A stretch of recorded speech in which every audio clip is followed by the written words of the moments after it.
Subscribe now.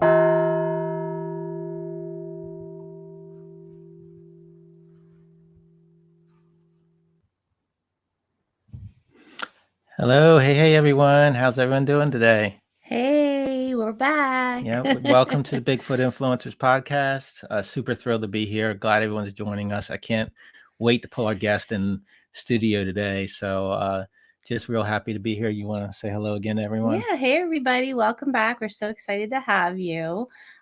We wanted to talk about a couple of upcoming events and things. So first of all, the website is up and running. Finally. Yeah, so that's like, tell us about the website, Tim. Yeah, and it's totally my fault. I mean, I've had it created. Just I didn't have it up. I just didn't make it live. So the website has information about the podcast, information about the book. I've got influencers and researchers listed there. So that's ongoing. I still do need to update that.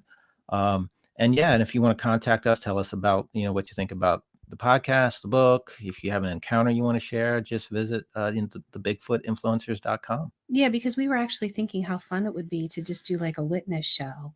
So we are super excited about getting some witness stories. So if you have a witness story that you would like to share, we would love to possibly bring you on the show and have you share it with everybody else. We also wanted to talk about some Bigfoot influencers in the news, and that would be Amy Boo in the Wall Street Journal. Tim, do you want to tell them about her? Sure. This is just a brief slide deck here or image of recently Amy Boo was featured in the Wall Street Journal talking about the researchers, the scientists that are involved in Bigfoot.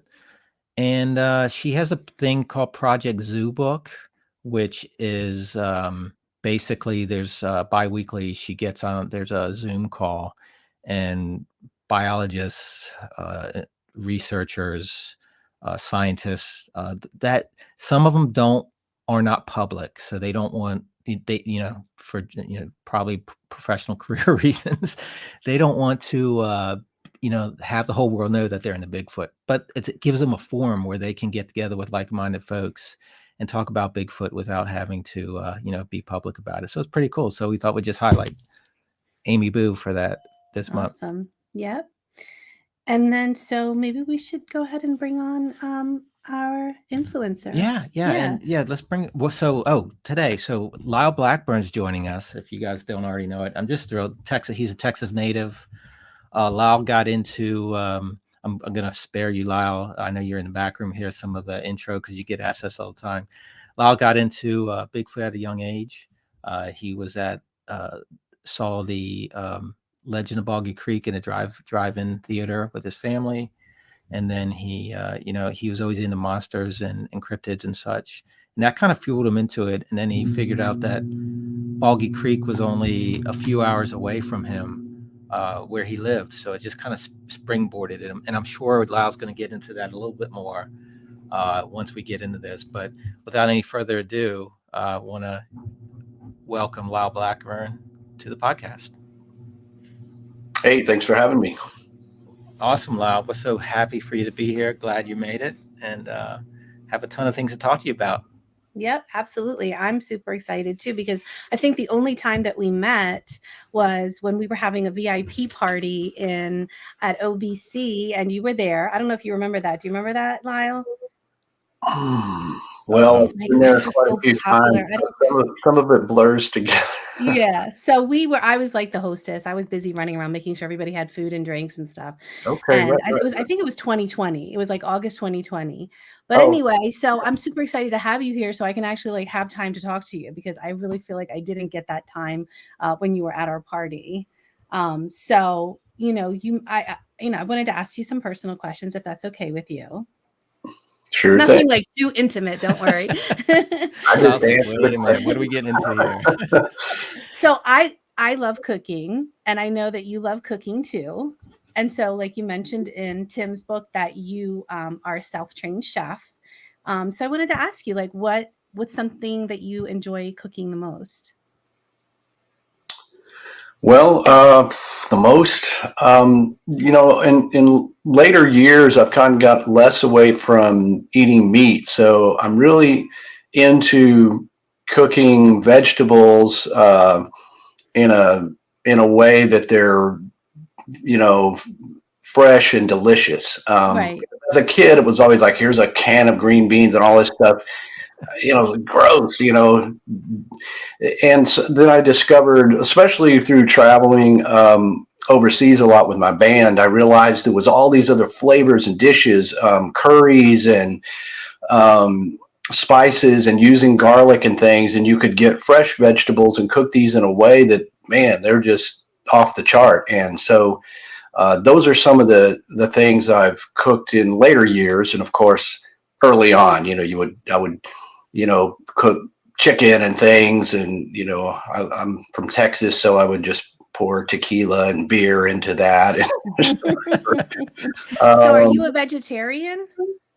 Well, I wouldn't say totally. I mean, Okay. I lean towards that way, but I'll eat eggs and I'll eat fish. Okay. So You know, and when you're at a Bigfoot event, the only official foods are basically barbecue. So at certain times, I can enjoy what people probably expect that I eat. But you know, it's sort of like a lifestyle, being healthy, and so I can continue. yeah, actually, I pursue think when things. you were there at the party, and it's something that I make on a regular basis. I call it my Sasquatch salad. So basically, it's greens, like any kind of mixed greens, nuts, uh, berries, you know, anything that you would think like Sasquatch might eat, obviously, that you can find at the grocery store. And then I'll put a little bit of goat cheese on top. So that sounds like something that would be right up your alley. Right. That's more, you know, and that sounds interesting and fun, and, you know, as opposed to a hot dog or whatever. So I usually go for those sort of things if they're on the menu. Awesome. It's tough to eat healthy when you're out at an event or out on the road. It's just challenging because you're limited on what you can get. So we try Yeah, to do the same absolutely. thing. Mm-hmm. Yeah, I mean, your basic American diet, I don't eat any of it, and neither does my girlfriend Ashley. So when we travel and she's with me, it's like, oh my God, you know. And like I said, I had a much better time when I would travel to Europe and places where the diet, you know, there's a lot of different stuff. It's not just Wendy's and McDonald's and barbecue type things. Yep. Right. For So sure. so Dana has some experience living overseas, and definitely it impacted her the way she cooks and prepares meals. Yeah, I lived in Italy for 8 years, and it's that fresh Mediterranean diet, a lot of fish, Mhm. a lot of vegetables. Obviously, there's pasta too. So, yeah, Right. it's definitely a better way of eating for sure. Absolutely. Yeah. Yeah. So I'm gonna put you on the spot again, Lyle. So, and this is one of the favorite questions I asked, and the answers in the book. So I hope you don't get mad at me for this one, but um, you know, obviously music has impacted and influenced your career and what you do now. But back in the 7th grade, there was a Halloween event at your school, and you shared who you dressed up as for Halloween in 7th grade, and how that came about. Are you willing to share that with the audience? Oh, sure. Yeah. You know, back in the, you know, I grew up in the iconic days of, you know, the 70s and 80s, in which all good things began. And I was a huge Kiss fan. And, and so my first music performance was starting in 4th grade. Me and another guy dressed up and lip sync Kiss at the music talent thing, and it horrified the the other kids. Everything. I was Gene Simmons, so Oh, that's so cool. you know, I'm spitting blood and sticking out my tongue. And by 5th grade, I was banned from doing that, and I was a pretty quiet and shy kid, so it was really weird. But I'd do Gene Simmons, and then in 7th grade, I remember dressing up as Gene Simmons for Halloween, and you know, I mean, full on. I borrowed my mom's high-heeled boots, and I had her wig on, you know, and I'm in, you know, in 7th grade in junior high, and Yeah, I didn't really think it through. Like, I'm gonna have to wear these high heels all day at school. Now you So know how we feel. Yeah. I, I, yes, I Yeah, sympathize. So exactly. yeah, that was me though. I mean, I was, like I said, I was kind of reserved. I wasn't running around amok and crazy all the time, but I was into monsters and music, and the music I liked had monsters in it, like Kiss and Gene Simmons, and so that's kind of what I would do in my, if I express myself. Cool. Cool. Cool. Cool. Cool. Cool. So, how many books have you written, Lyle? I believe 8. 8. Okay. So, what inspired you to start writing books? Well, sort of convergently with music, I was always just good at writing, and that was really the only thing in school that I could excel at. I did well enough, but in high school, I took other courses that were expanded English classes and stuff, and I actually have a bachelor's degree in English, which I got just because I didn't know what else to get in college. It was like, well, I should go and such. And I didn't want to take music because I was already in bands that were professional on albums and recording. I'm like, what do I need a music degree? I'm already doing that. Right. Right. So I was always pretty good at writing. And in between the band tours and other odd jobs, I wrote for different rock magazines and stuff and other magazines. So I got a gig working for Rue Morgue magazine, which is a horror magazine that's it's circulated at the bookstores, Barnes and Noble and stuff. It's a big magazine. I was working for them sort of in a way of covering cryptids, because cryptids are used in horror movies and stuff a lot. So I kind of knew the world of the movies, but as well as the actual research into cryptids. And then I thought, I'd really love to write a book. That's sort of something that I'd always been kind of thinking about all my life. And I just said, well, what is my favorite subject of all times? What would be my passion? And that was the legend of Boggy Creek, this crazy Southern Bigfoot story, and a tale that had become a big movie, a big part of Bigfoot history, and no one had ever written a book. So I set out to research that. It was close enough where I could go up to this little town of Fouke, and there it is, Beast of Boggy Creek. That was my first book that came out. So, hey, Lyle, just for our viewers who are newer to the Bigfoot world, can you just tell everybody a little background on the Beast of Boggy Creek? Yes.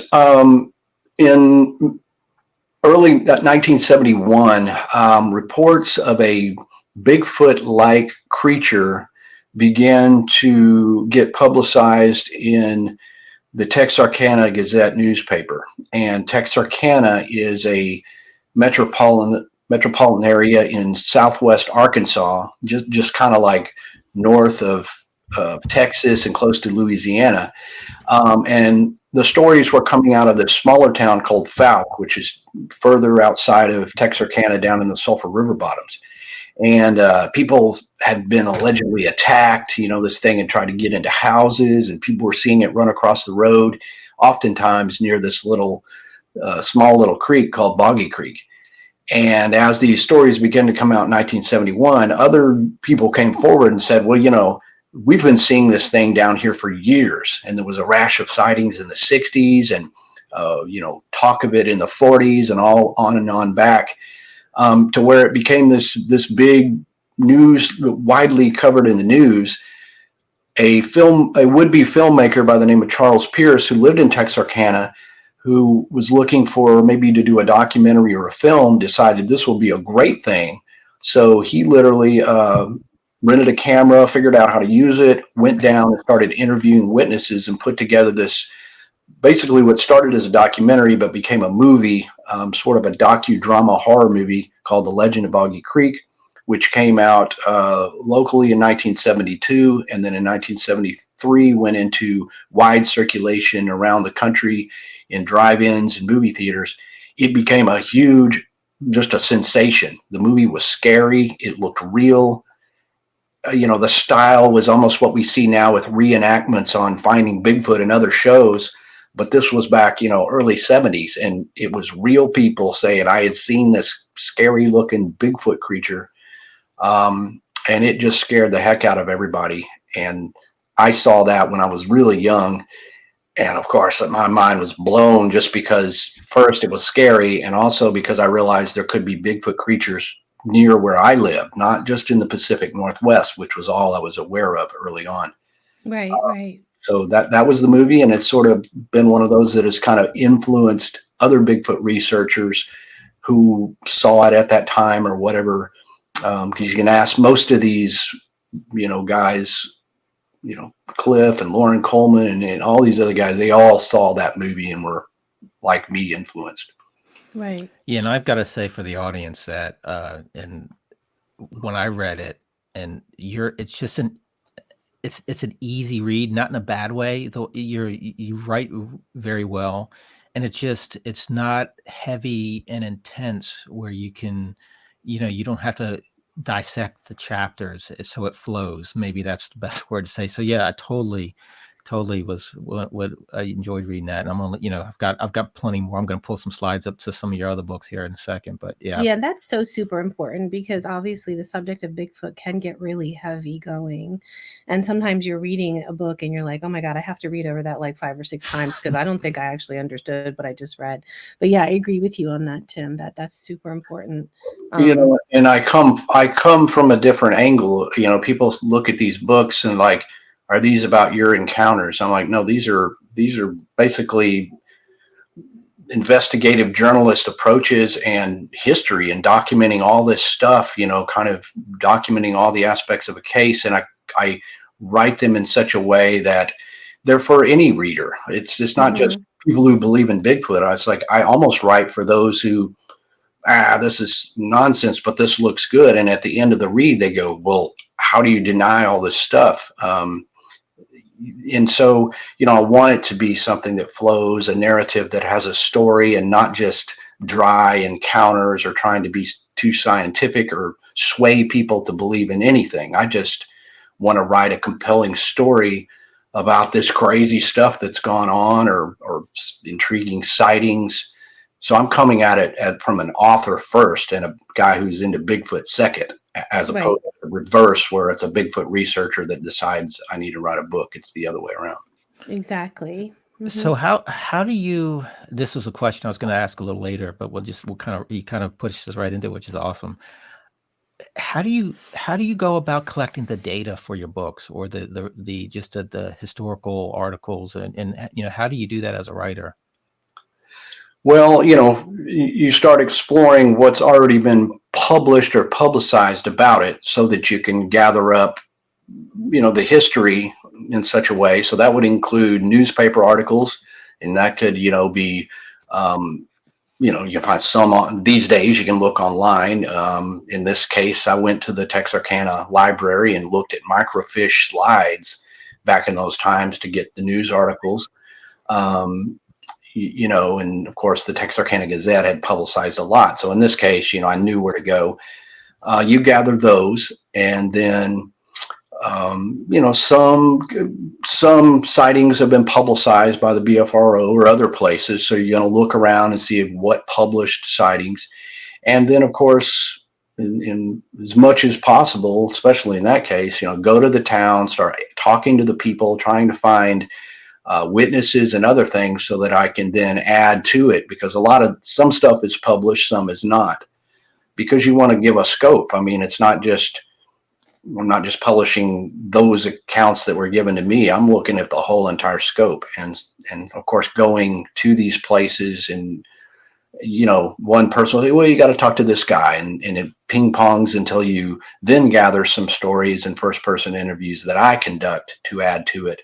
And then once I get all of that stuff sort of in a file, then we begin the book is, intro. Why would I write this book, and set the stage, what is Boggy Creek and where is it? And then it just flows from there. And then you include the historical aspects and here's other sightings and here's people I interviewed. Fascinating. So for each book that you've written, you've actually traveled to that location or the locale and interviewed witnesses and such as well.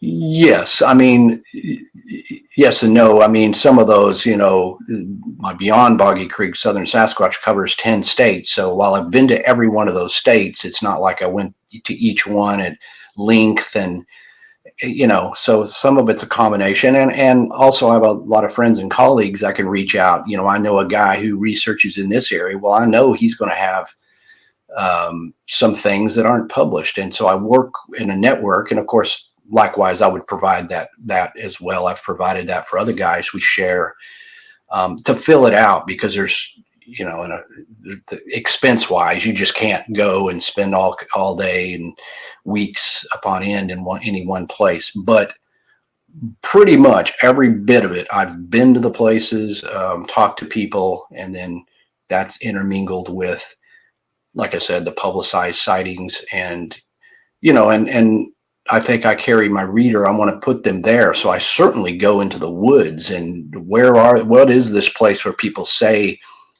in my Lizard Man book, I went to South Carolina, I went into Skateboard Swamp. So then I can describe that to a reader who might live in Canada and have no idea. And Boggy Creek, of course, I've been down there for years and years.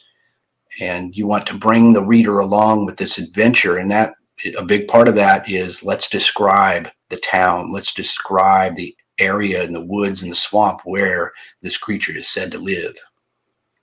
So, amongst your travels and your, gathering of historical data and talking to eyewitnesses, could you share a compelling account of a witness that you've interviewed?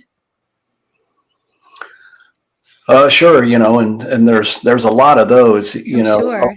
so over the years, there's those few that stand out, I think, as ones that are kind of bulletproof in a way, just like, wow, how do you dismiss this? And I kind of always go back to one that a witness I talked to when I was riding Beast to Boggy Creek. And as I was up in the town, and kind of discovering that there had been a lot more sightings that occurred after the 70s. A lot of people thought the movie Legend of Boggy Creek was in the 70s and that was it. And a lot of people said, you've got to talk to this guy, Terry Sutton. He had an encounter in the 80s and man, this is a straight up kid who we believe. And a lot of people told me that. So I met the Sutton family who lived down there in the Sulphur River bottom area and got to know Terry's dad, who then kind of referred me to Terry, who had never told his story in a public fashion. And he agreed to, because I said, this is a serious book and it's no judgment. I'm just offering the perspective from the witnesses. And so in 1981, Terry, they lived on some property near the Sulphur River, not far from Boggy Creek. And they had a pond in the back of their property, and they owned a pretty good chunk of land. And I've been to this pond. And Terry said he was out there one evening. It was kind of getting dusky, and he was fishing. And he had been there for a while. The fish really weren't biting, but it was a nice evening. And he had heard something walking around, seemed like, and this was in February, so there's a lot of leaves on the ground. He thought perhaps the neighbor's bull had gotten out and was tromping around in the woods because it sounded kind of big, Well, he said fish weren't biting, so he kind of went around this little dog leg in the pond, said, well, I'm going to try a few more minutes, and then I'll just head back to the house. And at that point, he heard footsteps now coming up and over a ravine and walked up onto sort of a higher portion of ground around the pond. And as he looked, he saw this upright, hair-covered, ape-like looking creature that was walking on two legs. It was a bit hunched over, and it walked up and was walking sort of sideways to where Terry was. And he said the thing didn't see him. Terry was just sitting in that boat, quiet, there. The thing didn't seem to notice him, and he saw it from about, 60 feet away. It was very close. And he watched this thing walk up and walk over that embankment and then sort of disappear down. And of course, his thoughts at the time were just, racing, it's like, my God, I'm literally looking at the Fouke monster. It was something he very well knew of, but just, he neither here nor there, didn't quite believe in it, but didn't know. He said it wasn't a person in a costume, and it wasn't a hunter. It wasn't anything else. I mean, there was no one that should be or was on their property. Again, this is a big chunk of private property, and people don't just stroll through these properties down in there. That's not what you do. And he said at that point, he heard it go over the embankment. He heard it stop. And, all of a sudden he just paddled over to the side of the pond and jumped out. And then he heard footsteps start running. And at that point, he just ran for the house. At that time, his dad drove up about right then. And Terry was just almost in tears, just freaked out. So I was able to talk to Terry. I talked to his dad. Extremely credible folks. I mean, just top of the line as far as well-spoken. Described it in detail and said, that's simply what happened. I don't know how to explain it. I've known their family now for about 12 years. And again, those are the kind of witnesses you just say, well, he saw something we can't explain, period. Right. So, I mean, what do you think Bigfoots are? Well, I mean, most of us who got interested in this subject early on, it was just, the theory was it was just some sort of a ape, like creature, something that was, a species thereof that just hadn't been documented, something that, was a flesh and blood creature, and just like thinking like any other thing in the woods. And so that's pretty much what I always thought of as the creature. Of course, nowadays there's a lot more wilder theories, and I think that results from the fact that research has been intense for more than 50 years, and we still don't have a body. That doesn't mean there has to be something wilder or supernatural and all that stuff. Because it could be luck and just conditions, and very few of these out there. But I just really don't know, because it's harder to explain why people see these. And I absolutely can tell you, I've interviewed people that have seen stuff. I've seen something that could be a sighting. How do we see these things and we're still not getting anywhere with it? I don't know. So I just don't have the answers, and I still just am intrigued by documenting these and looking to, if I can see one of these myself, then I would probably have a better idea, because I'd have that frame of reference. Right. Yeah, I think that's what's fascinating. One of the most things that fascinates me is the visual encounters. I mean, and thousands of them. So does that mean there's thousands of people that are delusional or had a misidentification? That's what really is interesting to me, is all the visual encounters. Right. And, these dynamic ones where you're like, oh my God, can you imagine seeing something like that? But even if, 10% of these people actually saw a Bigfoot, that's enough. Heck, even if one of them saw a Bigfoot, exists. So certainly, they're not all people who say they believe they saw a Bigfoot, that actually was it, because, there's fallible. Our vision is fallible. What were the conditions? Was it foggy? Was it dark? Whatever. Certainly, there could be some mistakes, but not, again, like you say, thousands of encounters. These can't all be mistakes. They're not hallucinations. And I can tell you, these people aren't making this up. Yeah, I mean, did you ever have a moment at any point where you questioned the existence, or do you do that even now?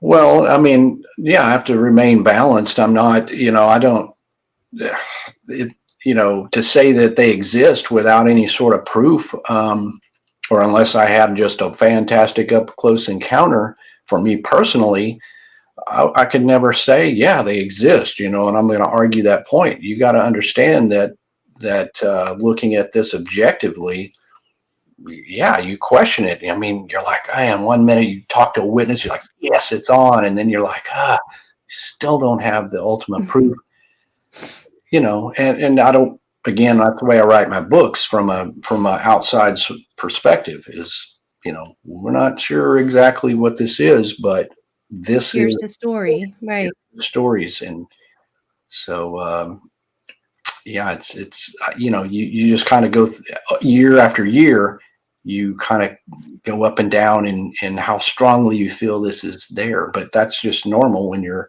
trying to evaluate a mystery as huge as this.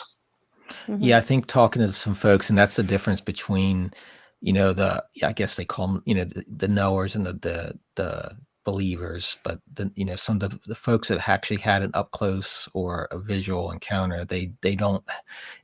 I don't hate to say it's a check, all check the box, but they don't have to focus on seeing one anymore because they already have gone through that. So then they can focus on other types of research and things because they've seen it, they know it exists now. Then. Right, because if you can check that box, now you're onto something, and now you can, if it's your goal to prove this to the world or whatever, then now you can, concentrate on trying to get more physical evidence or a better picture or video or whatever you want to do. Whereas if you haven't really seen it, it's like, well, that's sort of the starting point in a way to just show yourself that. Because I trust these witnesses, obviously, but it's sort of like, you do want to have that experience to know you're on the right track. Yeah, Right. to validate it, I guess, And I mean, so what do you think about some of the evidence that's out there that, people hoax? I don't know if you've had any experience with that, or even witnesses that you found that their stories weren't honest. Well, this kind of subject matter just invites, people to create hoaxes. I mean, Bigfoot has been fraught with this problem, especially when you have the whole entire thing based on people see footprints. Well, you can hoax footprints because they're in, you don't have to provide a creature or make a costume or nothing. You make a footprint. So that's been hard. And since we don't have a specimen comparison, we're unsure exactly what the anatomy of the foot 100% is, because there's a big range of Bigfoot footprints. So it becomes easy for people to hoax. So, but to me, like after you look into this, you can kind of identify things pretty well, especially witnesses. Some people come to me telling me stuff, and I just I can tell right away it's nonsense. Right. What are some things that you look for when you're like seeing that? Well, certainly if you can interview the person, in person, it's easy to get a sense of that person's sincerity, maybe their emotional reaction as they tell this story. Because some witnesses, you could see it kind of traumatized them or affected them in such a way.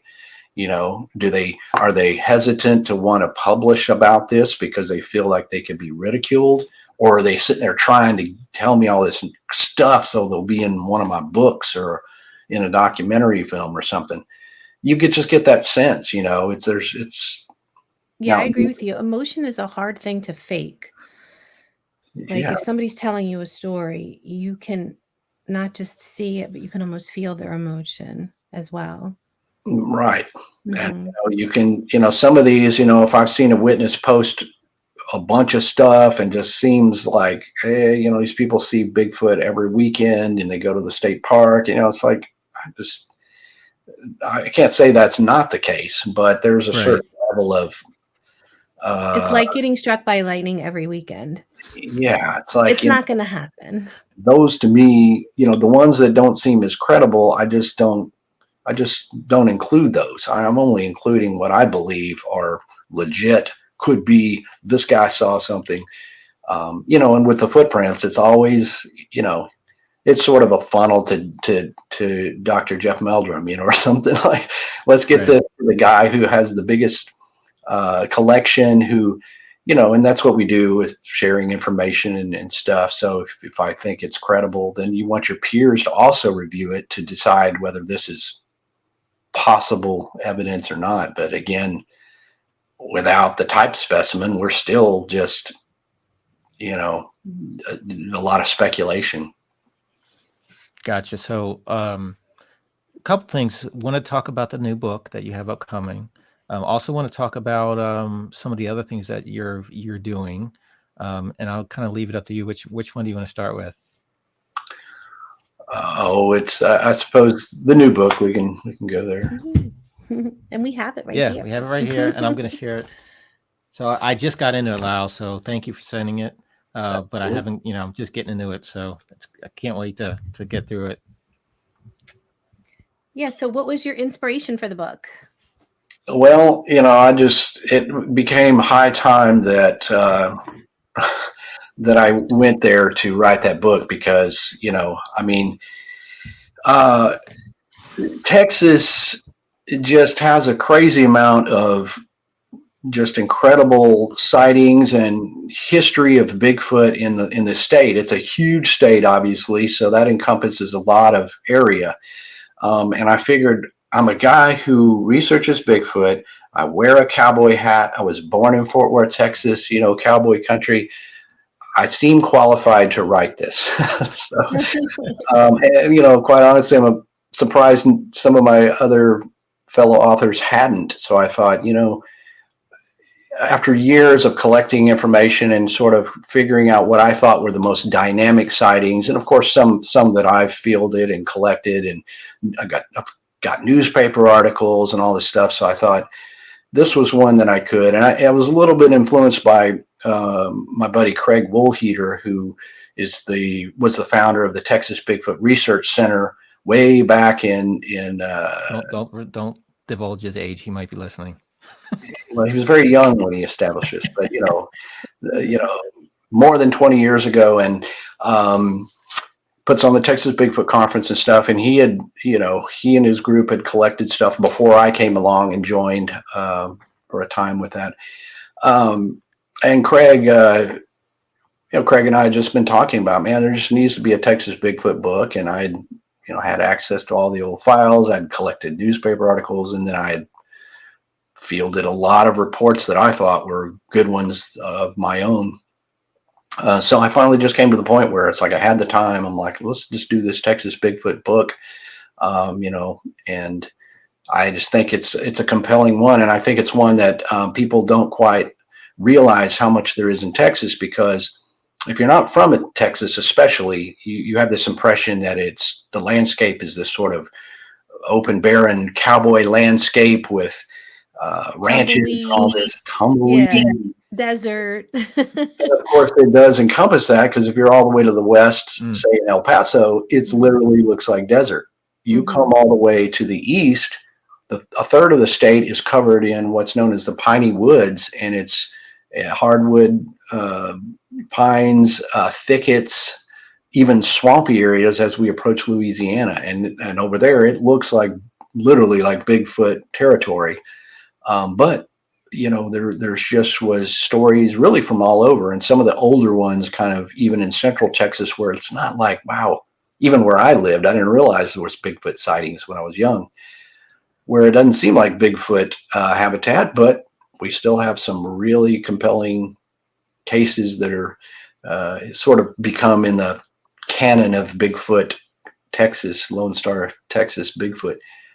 So yeah, I just finally put all of that together, sort of in a scope of, here's the entirety of the stories, and here's what I believe are some of the most dynamic ones, and here's some of the ones that I've looked into, and here's my perspective on these areas, because I've been to these areas, all of them. And it came out very well, and people are really getting some great feedback on it. Definitely. So what other resources did you use? Just like you mentioned, articles, and what do you tap into to get the book put together? Well, in this case, obviously the newspaper articles, most of which have luckily been fielded over the years or offered up on the internet. And then I had access to all the archives that Craig Woolheater had. And we worked heavily together on this, and I had those archives of reports that have been sent in and collected over the years. So I was able to kind of sift through those and look at what I thought was, the best ones and the ones that represented cases from certain areas, because I had to break this down in different geographical locations. How do you break this up into chapters and sections? And then I would consult with Craig. Do you remember this case? It was this, do you feel like this was credible, and all that sort of stuff? And then we would discuss it. And then, like I said, I've fielded reports and interviewed people over the years myself. So then I would add those in, so that it filled it out. And I couldn't cover all sightings in the state. There's no way. It was just too many. But like I said, I would do river corridors, and here's the western area. Here's parts of the Piney Woods. So then when I would look at these geographical locations, I would say, okay, now what are the best sightings from this area that represent what I think is compelling and, of course, exciting for a book. And then that's what I included. So did you uncover anything new or unexpected while you were researching for the book? Well, I don't know about new, other than if somebody sat down with this book, they're going to find stuff that you're like, wow, I had no idea this even happened. And of course, anything that was things I interviewed people, that's going to be new to readers because it hasn't been published. But the unexpected part was that I really did find a lot more sightings in the western portion than I thought there would be, even up in the Panhandle and some other places where it's just sort of open territory. And in fact, I was going to do sort of all of that in one chapter, but I ended up having to break it into 2 chapters because there was more than I thought. Wow. That were in unexpected areas. And some of those could have were definitely older reports, when some of these areas weren't as populated or developed. But even though it was a wide open area and not what I would consider Bigfoot habitat, there were certainly surprising number. And even there was a guy that was in my band for a while that had mentioned a while back that he was in a scout troop, and they come upon these huge footprints and even handprints. And he had offered me this story a while back. And then as I was researching the book, I found these other reports in that same area that sort of corroborated what he was saying. And then when I told him that, he's like, man, that's crazy. I can't believe there were sightings. So I would put this together as I was researching the book, from things that I had learned personally from people, and then what may have been reported in a newspaper or something. Well, and outside of the Pacific Northwest, I mean, doesn't Texas rank pretty high up there in sightings and reports? Yeah, it does. I mean, people kind of gauge sometimes, like the BFRO, the number of sightings, which they literally do not have all of them documented on their site even, but just, I guess that would be an average. And yeah, Texas is way up there in the top. I'll say it's like maybe in the top 6 or something in numbers of sightings. So again, this is a place where, man, it needs a book because there's been so much going on here. So what do you hope that new readers would get from this book? They would be thoroughly entertained and satisfied with the story, and come away from it that, even though Texas isn't something you think about first when you think about Bigfoot, that, wow, this is some compelling and crazy stuff that's gone on. And certainly, Texas should be included in hot spots of Bigfoot. You know what? So they do say that everything's bigger in Texas. Do you think that the Bigfoots are bigger in Texas? Well, I was hoping that was the case because that was kind of my tagline for the book. Everything's bigger in Texas. Exactly. Um, although somebody did point out that things are really big in Alaska as well, but Oh, okay. so, we have a contest there. But they weren't any bigger, I would Right. suppose. But I think in terms of a big mystery, that's where I started kind of going with.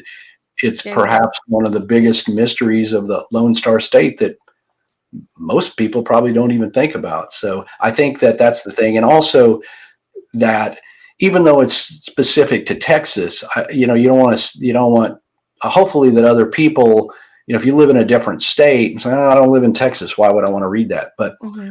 if you love Bigfoot and you love some really wild, I mean, this is the Wild West of Bigfoot here. There's people shooting at them. There's all kinds God. of crazy stuff that it doesn't matter. If you like the subject of Bigfoot, this book has some great stuff that I think will be entertaining and eye-opening. So are they like chasing them on their horses, trying to lasso them in? And Yes, actually, it'll just okay. going back to the 1837, there was a case where they saw this upright, hair-covered, human-like thing running around, and hunting parties would literally trying to lasso it, but it was too fast. That's so funny. And, That's crazy. People shooting at them because, of course, it's shoot first, ask questions later in the state, and just things like that where you're like, yeah, this is pretty Texan. Well, I'm super excited. We only have one book. He's going to read it first and then I'm going to read it, but I'm super excited because I love your style of writing. And I just love that you are a writer and it's going to just, be such an awesome thing to read. So I'm super excited for sure. Yeah, definitely jealous. I almost wish I had Lyle write my book, but he did. He helped answer the questions in this chapter. So I wrote my part, so it helped. Yeah. I've had people ask if I'd help write their books, but I'm like, man, I'm just so busy trying to write my own. I mean, I have a list of more books to write than I can ever even get to. So, well, speaking of busy, I'm going to pull some other things pull some other things you're into up here on the screen, and we will have an audience that are just listening to this, so we'll try to be visual explain as possible. So we have an image right here of monster sauce. So can you tell us a little bit about this? Yeah, we have a bottle too. Oh, yeah. We love your sauce. Yeah, that was well, I'm from Texas, so inevitably you have to have some spicy food product. Absolutely. That was just something that was kind of for fun.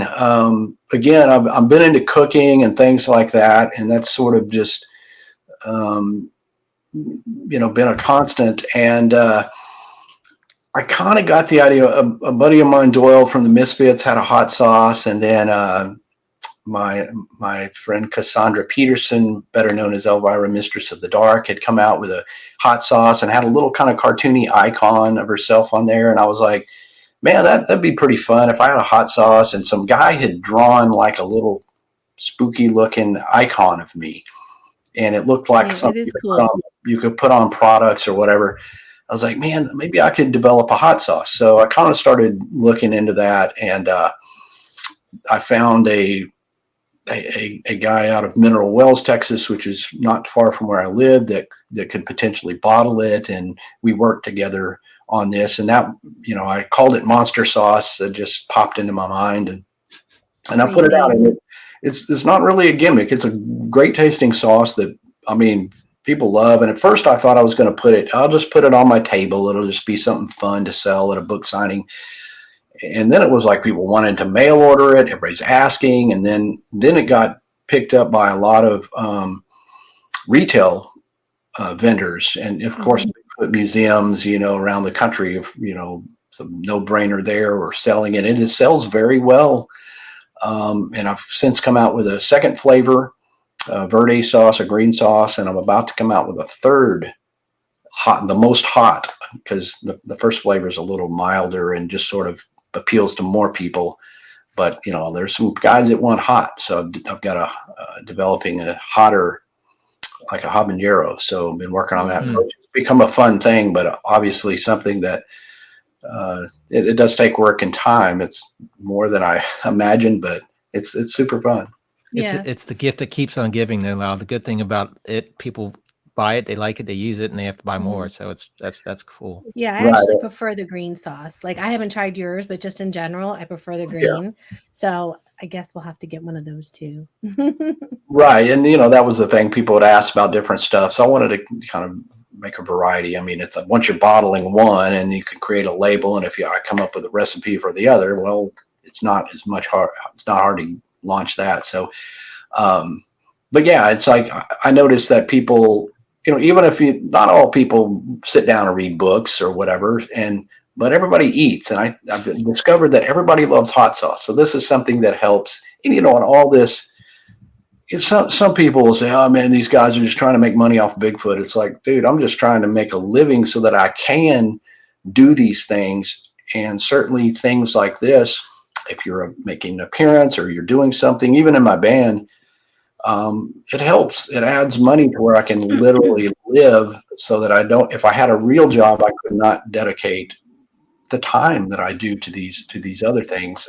So all these things really do help, and they're fun. I just do them because I like it.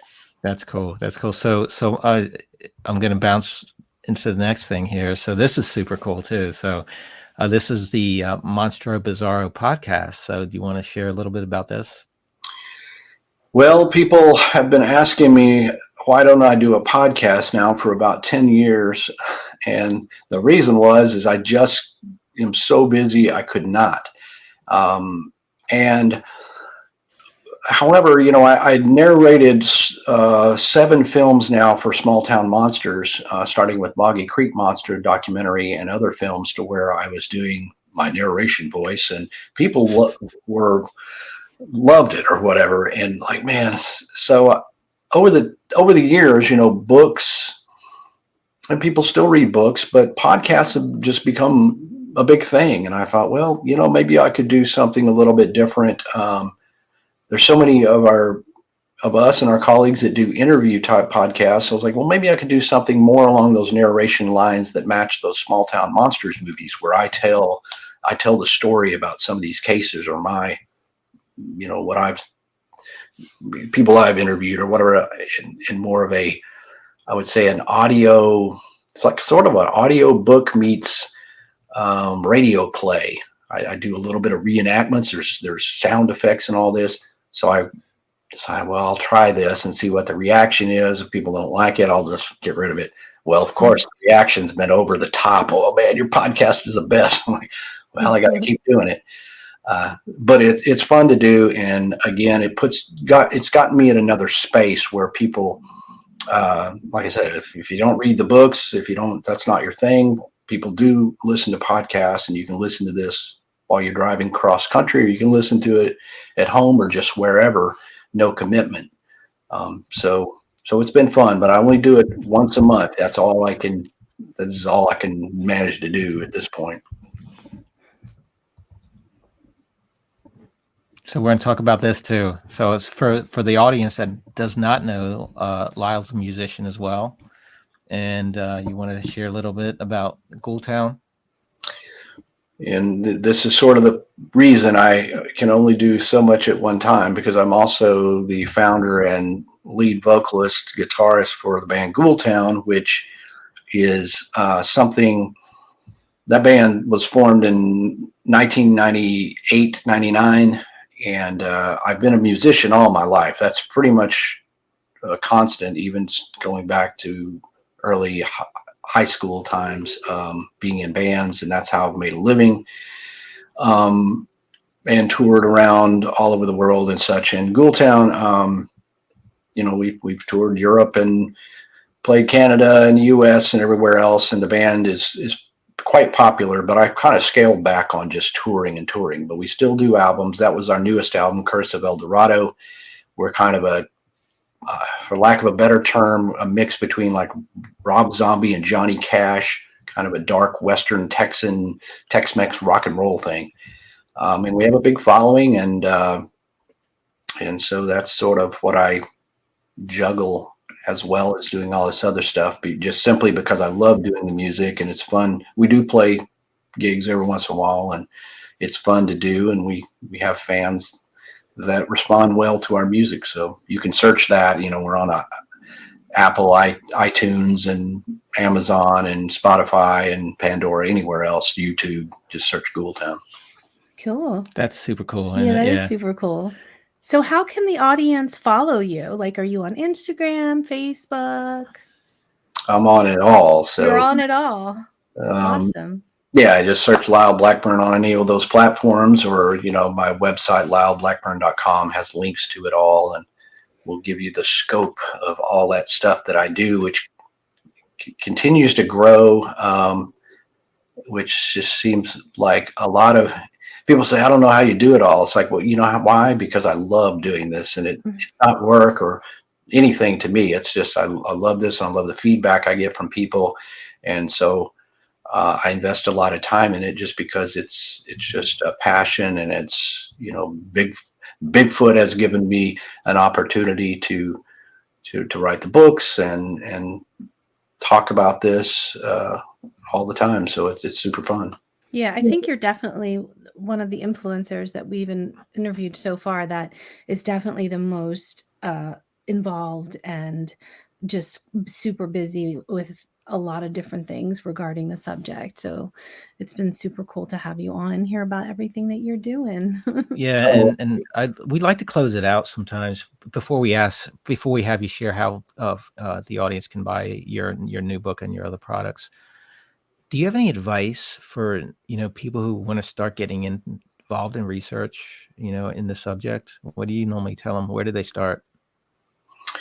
Well, it's something that you can easily get involved in. Of course, depending on where you live, just do some searches, see if there's been sightings in your general area, because that's the thing. There's Bigfoot sightings all over now. You don't really have to mount an expedition deep into the Pacific Northwest.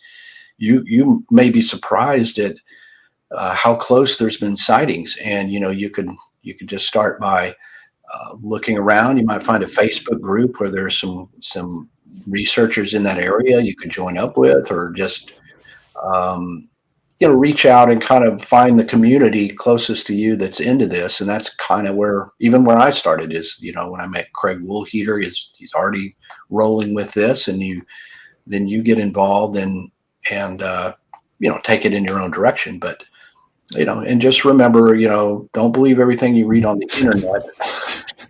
You mean it's not true? Well, it's the thing. Just be well balanced about this, and approach it as best you can, and be skeptical, but be enthusiastic, and just and the best advice is just have fun with it. This gets all bogged down in all this debates and arguments and this and that, and who does what. Who cares? Bigfoot is an intriguing and fun subject.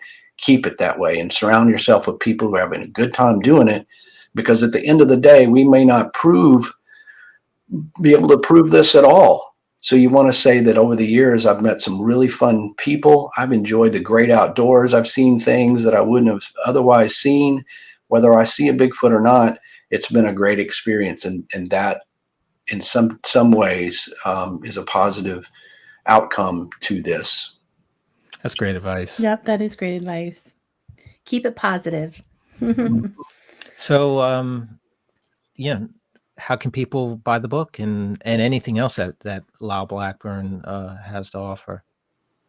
Well, the books are available, of course, on Amazon, as all things are, and you can get autographed copies from my online store. So if you go to lyleblackburn.com, it's got links to that, where you can buy most of the books and some other stuff and Monster Sauce from me. And you can find these books at some of the Bigfoot museums, Expedition Bigfoot in Georgia, Cliff Barackman's museum in Oregon, International Cryptozoology Museum, places like that. If you're on a destination, you can find my books there as well. But yeah, just hit my website at lyleblackburn.com, and it'll explain it all. Yay. That's super cool. Wow, this was great. It Anything was else you want to ask? great. Yeah, are No, you I good? think we're good. I'm so super excited to have you on, Lyle. You were awesome. Well, thank you. I appreciate you having me. And it And was really cool to know you. yes, it's good. And of course, this next time we see each other in real life, we can continue the friendship. And yeah, I appreciate you including me in the book. It's really a great honor because when I see all those names flashed, I'm like, am I even worthy of this? You're an influencer, honey. You influence the world of Bigfoot. Yes, you are. So Huge. I hope so. And again, I don't have all the answers, and people call us experts, but I'm just somebody who loves the subject and offer my opinion. Um, and all of our opinions are valuable, and it's great to be included in that sort of circle of people because I'm looking at them like, well, this is all my buddies, as well as my peers, and I guess we do forward the research and recognition of this in whatever way we all do. Yep. Well, yeah, I'm super appreciative. I mean, you're awesome, and thank you again for being part of the book. So, Yep. Thanks, Lyle. You're welcome. Thank you so much. We'll talk to you real soon. Absolutely. Bye. Take it easy, Lyle. Take care. That was super cool. I really loved getting to know Lyle. Oh, Lyle was great, He's wasn't a he? cool Yeah, dude. he was awesome. Yeah, he's very cool. So maybe the next time I meet him in person, he'll remember me. Oh, he will, I'm sure. We'll compare who's got the coolest boots, like we did last time I saw him. Oh, so I think really? his were cooler than mine, but mine are pretty cool too. So I'll have to wear mine too. So should we talk about how to follow us? yeah, Yeah. sure. Okay, cool. So you guys can follow us on YouTube via Untold Radio AM. And please like and subscribe. That would be awesome. You can leave us a message on one of our social media outlets or a website and let us know what you think or if there's any other content you'd like to see.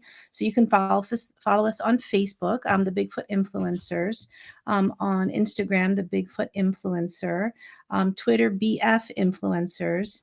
And the website is thebigfootinfluencers.com. And then please don't forget the book. The book. And before I get into my book, I just also want to give a shout out to Dr. Russ Jones. Yeah, and hopefully we'll have him on soon too. The Appalachian Bigfoot is back on top of the Amazon bestseller list. So congrats, Dr. Russ. Yay, Dr. Awesome Russ. job. You can, as Lyle mentioned, you can buy Bigfoot Influencers on at the International Cryptozoology Museum, Cliff Barackman's North American Bigfoot Center, SasquatchSalad.com, and Hanger One Publishing. So we appreciate all the support. Again, thanks again to Lyle Blackburn. Such an awesome interview, and hope that you guys enjoy it. And thank you all. You guys are amazing. So thanks for all the support so far. Thanks again. We'll see you at the next episode.